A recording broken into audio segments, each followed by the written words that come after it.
At ano ang mga serial number ng mga pera na yan at ipatenonetize natin lahat sila. Payag po ba kayo? Ngayon, lolo, pagiging ka dyan. Backdoor ulit dyan, backdoor. Ilagay natin sa resolution natin na sino man ang mag-transact ng kahit isang piraso ng pera nito, damputin at ikulong. Okay po ba ang promotion natin? Okay. Pangalawa, sabihin natin na pag isinulong nila natin ito, kasi may isusuli ito na walang tao. Believe me, naniwala kayo. Babalik ang mga pera na yan na walang taong nagsoli.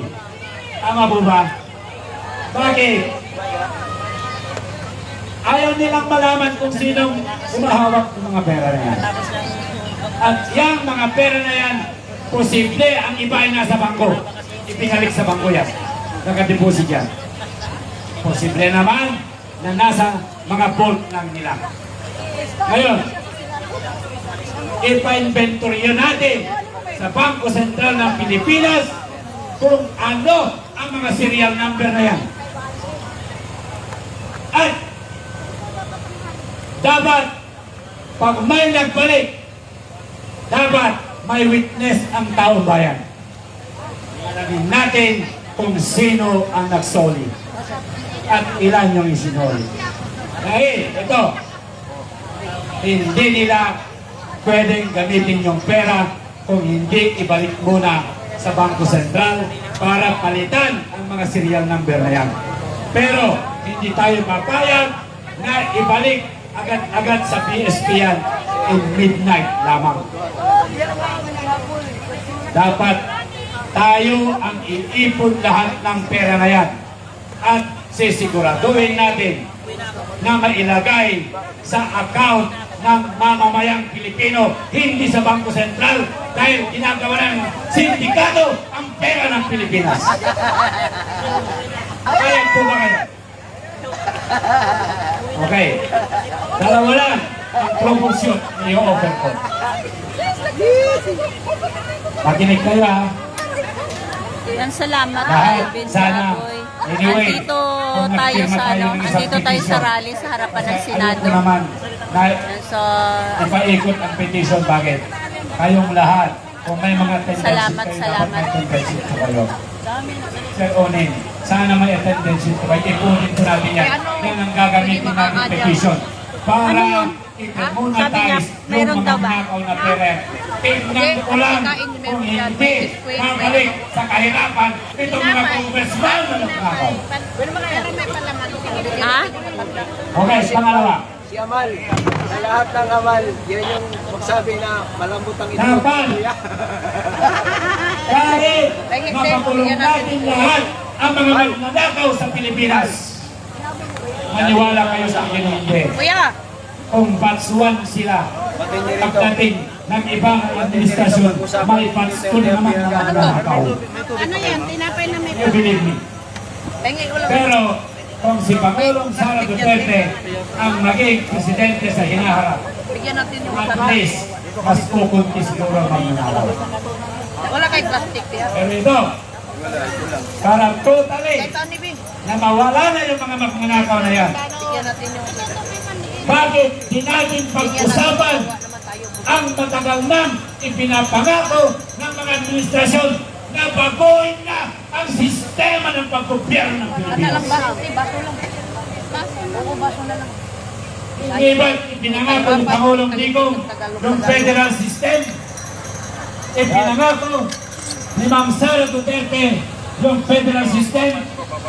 Ipinangako at ito ang pumaha sa boto ni Pangulong Bongbong kasi kami ang nagbantay ng boto niya sa Supreme Court. Hindi kami bumoto. Kaya may utang sila sa atin. Ipinangako ni Bongbong Marcos na babaguhin ang sistema ng paggobyerno ng Pilipinas. Hindi ko sinasabing baguhin natin ang Laki nga ng pinagbago. pero kung gusto natin ng bagong sistema. Hindi nyo ba alam na unilateral hanggang ngayon? Mula kay Aguinaldo hanggang ngayon, hindi napapalitan ang sistema ng paggobyerno. At ito ang ipinaglalaban namin ni Pangulong Duterte through the Red Book. Isa po ako dyan. Pero bakit hindi nangyari kay Pangulong Duterte? Hindi pwede na magdeklara ang Pangulo ng revolutionary government against his government. Sinalaula ang movement na yan. Ay, Skip Tron, shoutout sa'yo. At mayroong isang tao na pumipigil kay Pangulong kung natuloy yung federal system. At idineklara niya bago magkaroon ng eleksyon noong 2022, siya pa rin dapat ang transition president ngayon o prime minister. Hindi rin ako makakapayag na gamitin yung CONAS. Mahina ang signal dito. Mahina ang signal dito, kaya gano'n ang sitwasyon. Andito si Nayabs. Oh. Sigurado at mas determinado at tama Andito ang yung mga gagawin TikToker, kung oh. ang taong bayan Tingnan mo, oh. ang paggalingan ng Nakita nyo? proposal ng bagong sistema ng paggobyerno. At I Yan, oh. hope na ito'y asikasuhin ng susunod. Kilala nyo yan?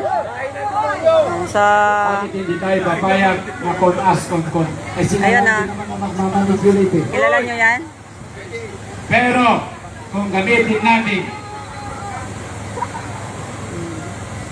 Yung mga kung nanggipicture gamitin dito, natin mga ano, yung People's Initiative mga na nasa TikToker. konstitusyon, basahin ko. Baka Ayan sila. hindi pa ba natin na. Basahin ko lang ito Harap-harap at dyan. ito kayo magtatapos na.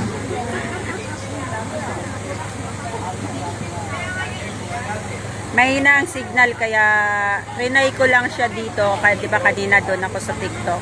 So trinay ko Article dito 6, Section kung 1. ano ang sitwasyon. And 32. Ganun pa rin, mahina pa Section rin 1 ang says, ano.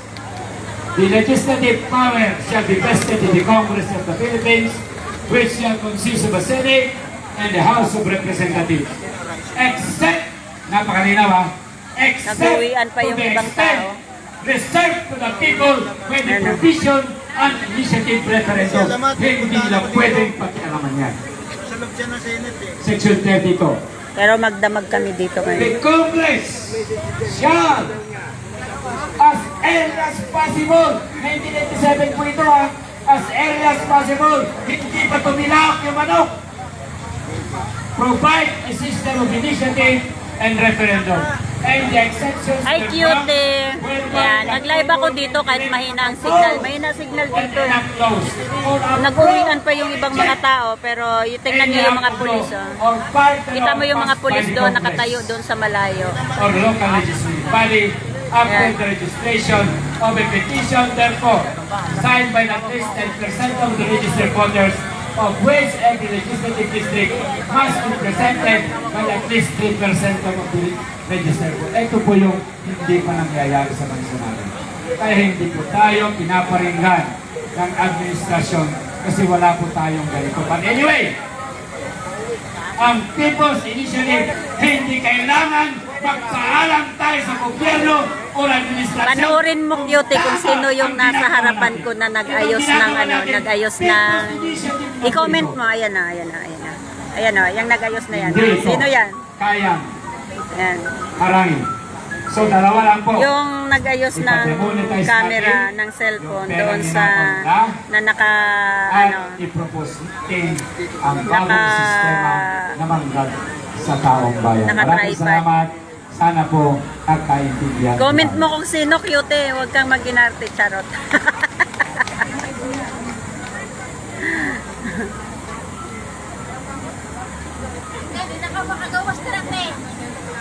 Wala sila dito pagawason din. May gani. And of course, para naman po sa susunod, ang bago pala sa susunod natin magsasalita, mamaya po meron po tayong prayer. Sarado pa na ninyo event, tanan. gabi na Ben. At habang yung ibang mga kasama natin kanina, sabi nila ay babalik din daw po sila para sa prayer vigil natin mamaya gabi.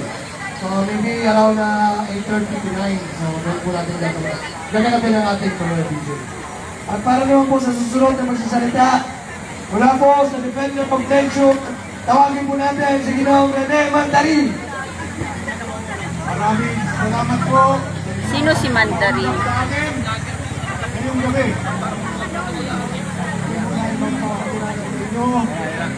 Ako po si Kapitan Rene Anthony Dizon ng Tari sa Bungabong Oriental Mindoro.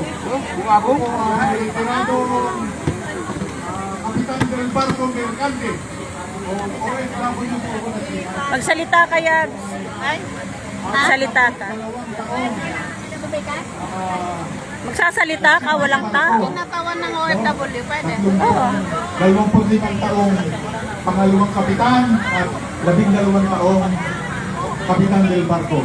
No, nagtapos po ako sa aking serbisyo, nag-retire nung nagkaroon ng pandemic.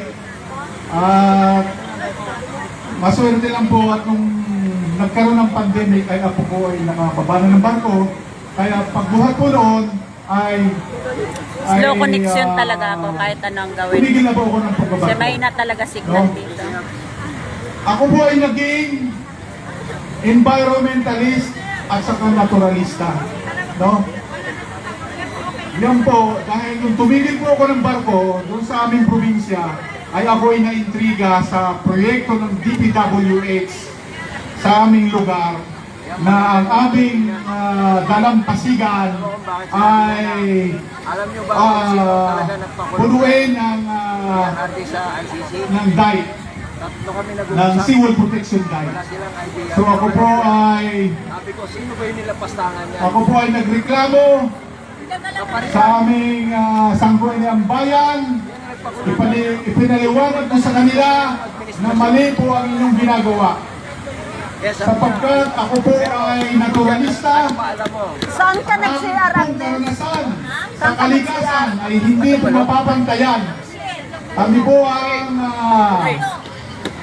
unang mga kapatid ng kalikasan at nature. Dahil kami po ay umiikot po sa buong mundo. Hindi ko alam. No?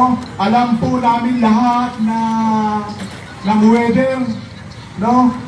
Ng taya ng panahon, ng bagyo, no? Ng lamig, ng init, ikot po namin ang buong mundo. Wait lang. Ako po ay Lagyan natin naranasan para ko po lumamig. makasama sa trabaho. Kasi sayang lang din naman yan kapag hindi lagyan No? eh. Nagsimula po yan sa Aliman, yellow. sa Meron. Danis, Meron. sa mga Ulandes, sa mga Grego, nakasalamuhan ko po na siya, mga Italiano, Amerikano. Kaya patid ko po lahat ang kanilang, patid ko po lahat ang kanilang mga ugali at kaalaman. No? So, Thank you sa viewers. Ayan. So, dito pa tayo ngayon. Gumawa pa ako ng environmental protest. Hanggang bukas. Salamat naman. Yung iba nagsiuwian lang muna pero babalik din Dinala ko sa sila. Sangguniang Bayan, dinala ko sa Babalik Sangguniang yun. Merong mga nagbihis, naligo. In short po, So, ay wala ako pong dito, nangyari, pwede pa namang iniwan hindi sa akin maligo. dahil Ang sinasabi ko Na pwede naman maligo, ay mali meron namang ang maanuan dito, ginagawa. basta ano lang, No? magbabayad Mali po ka yung, lang. inyong disenyo na ang baha, ang ipinapaliwanag nila, ang paniwala nila ay ang baha ay galing sa dagat. Yan po ay malaking kalokohan. Ang baha po ay galing sa bundok. No? Yan po ang aking advokasya. Hanggang sa ako po ay pumunta ng Maynila. At ako po ay nag-environmental protest po ako sa DNR. Meron pong kaso na pending dun sa secretary ng DPWH dahil ang issue po ay walang environmental compliance certificate. Ang malaki pong pagkakamali dito, lahat ng flood control project ay certificate of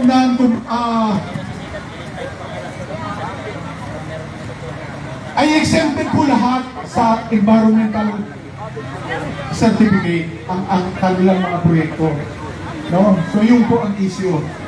Ay hindi ko na, ako po ay nagkasakit, ako po ay na-hospital, kaya hindi ko po na ipagpatuloy ang follow-up doon sa DNR. So pagkatapos po noon, matapos po ang pandemic, ako po ay nagbigay ng